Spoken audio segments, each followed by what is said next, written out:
Saudara, sejumlah poros koalisi partai politik terbentuk menjelang Pilpres 2024. Namun belum ada deklarasi pasangan bakal capres dan cawapres yang diumumkan. Sejauh ini, setidaknya ada 4 potensi poros koalisi untuk mengusung bakal capres-cawapres. Kita lihat, poros pertama adalah Partai Golkar, PAN, dan P3. 3 parpol tersebut mengumpulkan 25,73% atau 148 kursi DPR. Lalu poros kedua terdiri dari Partai Gerindra dan PKB. 2 parpol tersebut memiliki 23,66% atau 136 kursi DPR. Di poros ketiga terdiri dari Partai Nasdem, Demokrat, dan PKS. Koalisi perubahan ini memiliki 28,35% atau 163 kursi DPR yang sudah sepakat mengusung Anies Baswedan sebagai bakal calon presiden. Sementara di poros keempat adalah PDI Perjuangan yang bisa mengusung calon presiden sendiri tanpa harus berkoalisi. PDI Perjuangan memiliki 22,26% atau 128 kursi DPR.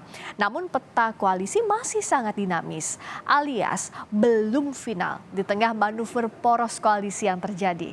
Lalu apa yang menjadi kalkulasi partai politik hingga melakukan aksi saling tunggu pengumuman bakal capres-cawapres? Kita bahas seusai tayangan berikut ini.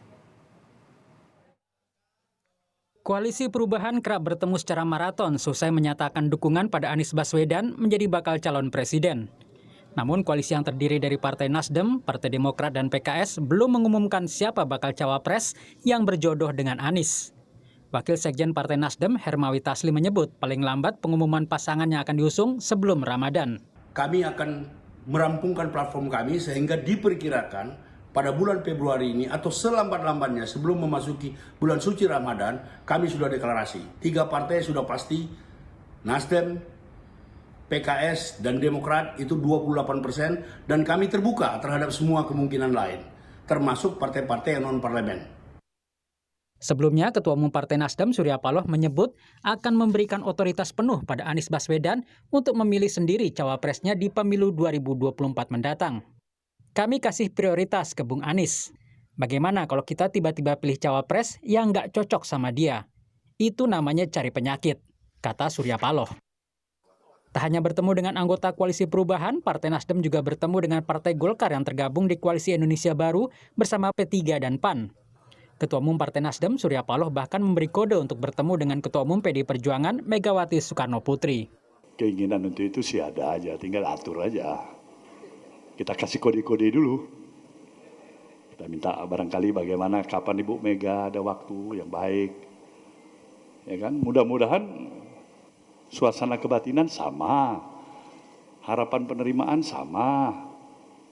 Jadi jelas ada dong. Sekjen PDI Perjuangan Hasto Kristianto mengatakan kode itu perlu diterjemahkan lebih dahulu. Kalau berkaitan dengan capres-cawapres, Nasdem sudah punya capres yang berbeda dengan PDIP. Soal capres pilihan PDIP, Hasto menyebut sosok tersebut adalah sosok yang berprestasi, bukan hanya pintar memoles diri. Untuk kode capres-cawapres, kan Nasdem sudah punya capres. Dan ini capresnya berbeda dengan PDI Perjuangan, karena pidato Ibu Mega kan capres PDI Perjuangan dari kader. Capres yang berprestasi, capres yang pintar berpoles diri. Bagaimana dengan koalisi Gerindra dan PKB? Ketua Umum PKB Muhaimin Iskandar mengatakan masih berkomunikasi dengan Partai Gerindra terkait capres dan cawapres yang akan diusung. Muhaimin berharap kepastian nama capres-cawapres sudah bisa ditetapkan saat Ramadan. Sebetulnya ulama mendeadline agar Ramadan sudah bisa kampanye. Nah, minta waktu diskusi, ini lagi proses diskusi. Terkait partai lain yang merapat ke koalisi? Belum ada. Masih proses komunikasi. Bulan ini katanya.